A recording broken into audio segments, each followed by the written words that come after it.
প্রথমে কি করব দেখো, প্রথমে একটা আমি গোল করব। হ্যাঁ, গোলটা তুমি করতে পারো, ঠিক আছে। ওর ভিতরে আমি আরেকটা গোল করব, গোল হলো। তারপর আরেকটা আমি অর্ধেক গোল করব, হলো। এটা হচ্ছে ইউ, ইউ এর মতন, অনেকটা ইউ এর মতন, কিন্তু পুরোটা চোখ। তারপরে হয়ে গেল। তারপরে এখান থেকে একটা আমি পাতা করব। কিসের পাতা?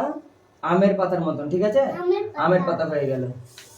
তারপরে হয়ে গেল, এখান থেকে একটা আমি ঢেউ খেলানো একটা দাগ করলাম। এদিক মোটা হবে, এবার আস্তে আস্তে দেখো কাছাকাছি যাবে, এই জয়েন হয়ে গেল। এখানে একটা আমি আবার পাতা করব, এখানে একটা আমি পাতা করব, হয়ে গেল। এখানে একটা পাতা, এখানে একটা পাতা, খুবই সহজ ভাবে। হ্যাঁ, মাঝখানে একটা করে দাগ দিয়ে দিই, হয়ে গেল। এবার এখানে আমি একটু মুছে দেবো, মুছে দেওয়ার পরে এখানে ডাব্লিউ বা এম এর মতন করে দেবো, এম এর মতন। দেখো, হ্যাঁ, এগুলো কি বলো তো? পা। এখানে আমি একটা সুন্দরভাবে নিচের দিকে লাইন করবো, নিয়ে এটা এরকম ঠেকে দেবো। তারপরে এটা, এটা কি হলো? ঠোঁট। তারপরে এখান থেকে সোজা পিছনের দিকে একটা দাগ নামিয়ে দেবো, এরকম। এটা তাহলে এটা কি হয়ে গেল? টোটালি পাখি, টিয়া পাখি।